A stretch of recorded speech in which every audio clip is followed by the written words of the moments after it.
എന്നെ ഏറ്റവും സ്ട്രൈക്ക് ചെയ്തൊരു സംഭവമാണ് കഴിഞ്ഞ ദിവസം നടന്നത്. ഹജ്ജിനൊരുങ്ങി ഇഹ്റാമു ചെയ്ത് എയർപോർട്ടിലെത്തിയ ഒരാളായിരുന്നു ലിബിയക്കാരനായ ആമിർ മൻസൂർ അൽ ഗദ്ദാഫി. അദ്ദേഹത്തിൻ്റെ ആ പേരിലെ ചില സംശയങ്ങൾ കൊണ്ട് എയർപോർട്ടിൽ തടഞ്ഞു വെച്ചു. അല്പസമയത്തിനകം വിട്ടയച്ചെങ്കിലും ഫ്ലൈറ്റ് എടുക്കാൻ സമയമായതുകൊണ്ട് അദ്ദേഹത്തിന് പ്രവേശനം നിഷേധിക്കപ്പെട്ടു. ഫ്ലൈറ്റ് കൃത്യസമയത്ത് തന്നെ പുറപ്പെട്ടു. ആമിറിന് യാത്ര സാധിച്ചില്ല. ഉയർന്ന ഫ്ലൈറ്റിന് അസ്വാഭാവികമായ യന്ത്ര തകരാറ് മൂലം അടിയന്തിരമായി ലാൻഡ് ചെയ്യേണ്ടി വരുന്നു.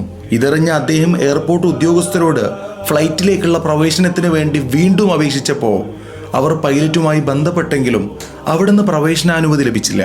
തകരാറുകളെല്ലാം പരിഹരിച്ച് ഫ്ലൈറ്റ് വീണ്ടും പുറപ്പെട്ടു. അധിക സമയം കഴിഞ്ഞില്ല, വീണ്ടും തകരാർ.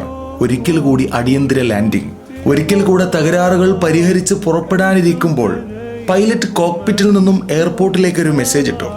ഫ്ലൈറ്റിൽ പ്രവേശനം നിഷേധിക്കപ്പെട്ട ആമിർ മൻസൂറിനെ എത്രയും പെട്ടെന്ന് ഫ്ലൈറ്റിൽ കയറ്റണം.